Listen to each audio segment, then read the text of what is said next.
Radhe Radhe everyone, कैसे हैं आप लोग। आप लोगों का स्वागत है अपने यूट्यूब चैनल पर। जैसा कि आप सभी को जानकारी है कि जन्माष्टमी है। जन्माष्टमी के दिन बहुत ही पावन शुभ अवसर होता है राधा कृष्ण की भक्ति प्राप्त करने की। साथ ही साथ आज आपको बताएंगे कि अगर आप ये 4 चीज़ें जन्माष्टमी के दिन कन्हैया को समर्पित कर देते हैं तो आपके घर में धन लक्ष्मी बरस पड़ती है। साथ ही साथ 10 दिन के अंदर आपके यहाँ शुभ योग भी आ जाएंगे, पैसे को लेकर, धन को लेकर। तो ये जो दिन है वो आपको एक्टिवेट करने रहेंगे। सिर्फ और सिर्फ 4 चीज़ें आप अपने कन्हैया को समर्पित कर देते हैं तो आपके घर में अगर पैसा रुका हुआ है, आता है, चला जाता है, तो भी आप ये उपाय कर सकते हैं।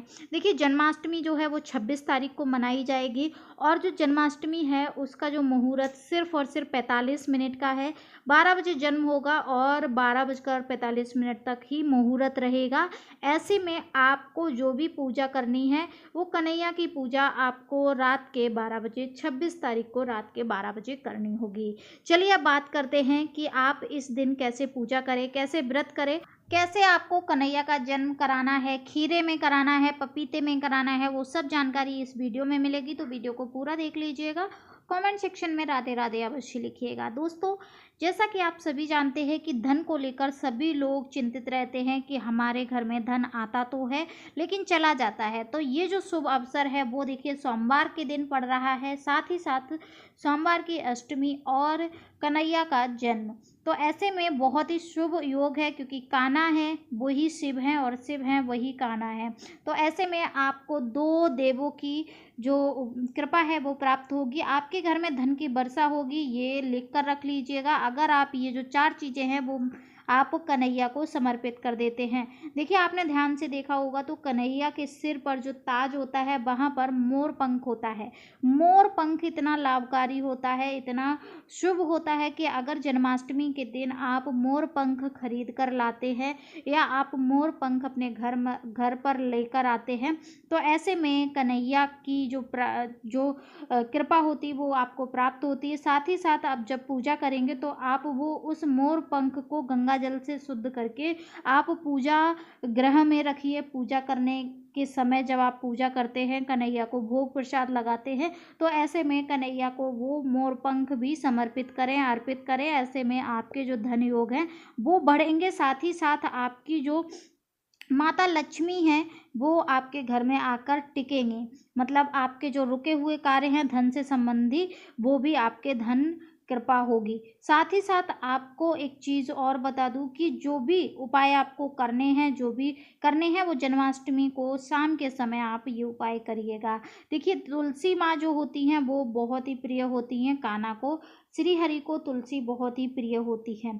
ठीक है, तो अब यहाँ पर बात करते हैं दूसरी चीज़ कि आपको दूसरी कौन सी चीज़ कान्हा जी को समर्पित करनी है। देखिए, आप कोई बांसुरी, जो कि बांसुरी कान्हा जी को बहुत प्रिय है, अगर आप कहीं से बांसुरी खरीद कर लाते हैं, अपने कान्हा को समर्पित करते हैं, अपनी कान्हा एक जो हैं ठाकुर जी हैं उनको बांसुरी समर्पित करते हैं, तो ऐसे में भी आपके जो संबंध हैं पति पत्नी के वो मधुर होते हैं, क्योंकि जो बांसुरी होती है वो मधुरता दिखाती है और जो उसके स्वर होते हैं बहुत ही मधुर होते हैं, मीठे होते हैं। तो ऐसे में आपके पति पत्नी के जो संबंध हैं वो बहुत मीठे होंगे, परिवार के संबंध मीठे होंगे।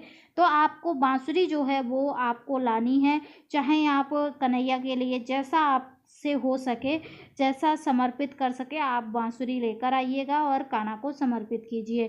तीसरी चीज़ जो है वो आपको समर्पित करनी है वो है कदम के फूल। अगर आपके आसपास बाजार में, आपके आसपास घर के कदम का पेड़ हो तो वहाँ पर जो कदम के फूल होते हैं वो आप लेकर आइए और कान्हा जी को समर्पित कीजिए। देखिए, शाम के समय अगर आप कदम के फूल से उनका जो सजावट है वो करते हैं, पूजा पाठ करते हैं, वैसे तो बहुत मुश्किल होता है कदम के फूल मिल पाना, तो लेकिन अगर हो जाता है तो ज़रूर से कीजिए। कदम के जो पत्ते होते हैं वो भी आप लाकर उनसे सजावट कर सकते हैं कान्हा जी को, क्योंकि जब वो मथुरा में जो वृंदावन, मथुरा, गोकुल, जो जहाँ पर वो रहते थे, जहाँ पर वो लीला करते थे, वहाँ पर मथुरा में तो ज़्यादा नहीं रहे हैं, लेकिन गोकुल में जब वो लीला करते थे तो वो कदम के पेड़ पर बहुत ज़्यादा बांसुरी बजाया करते थे और कदम के पेड़ पर ही वो रहते थे ज़्यादातर। तो कन्हैया को ना कदम का पेड़ बहुत ही प्रिय है, और कदम के अगर पत्ते आप लेकर आते हैं, पुष्प इत्यादि लेकर आते हैं, तो आप ज़रूर से समर्पित कीजिए जन्माष्टमी के दिन। ऐसे में आपको बहुत ही जो शुभ योग होते हैं वो प्राप्त होते हैं, साथ ही साथ कृपा प्राप्त होती है कान्हा की और हमारी राधा रानी की। चलिए अब बात करते हैं भोग की। भोग में आपको क्या लगाना है? सबसे पहले जो शुद्ध होता है सबसे, और जो कान्हा को प्रसाद के रूप में जो प्राप्त होता है, मतलब जो फल वो ग्रहण करते हैं वो फल, तो जो भी आप लेकर आते हैं केला वगैरह, जो भी मौसम के अकॉर्डिंग फल मिले, लेकिन मेन जो प्रसाद होता है वो होता है पंजीरी, जिसको हम आटे की पंजीरी बोलते हैं, और साथ ही साथ चरणामृत। ठीक है, उससे कान्हा को हम स्नान करवाएंगे। जब आप कान्हा का जन्म करेंगे तो वो चरणामृत, कान्हा के पैर का जो चरणामृत होता है उसको ही हम ग्रहण करते हैं। तो इसलिए आप वो प्रसाद जरूर बनाएं सभी प्रकार की मेवाएं डालकर। अब बात करते हैं तुलसी।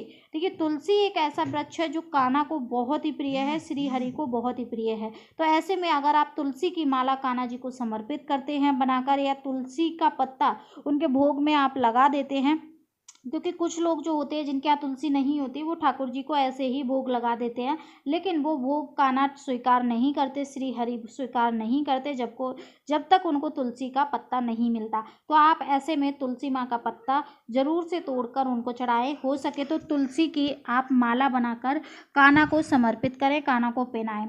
तो कुछ ऐसी जानकारियाँ थी जो कि मैंने इस वीडियो में बताई हैं। बाकी की जानकारियाँ के लिए नेक्स्ट वीडियो आएगी, तब तक इस चैनल को सब्सक्राइब कर लें। मिलते हैं नेक्स्ट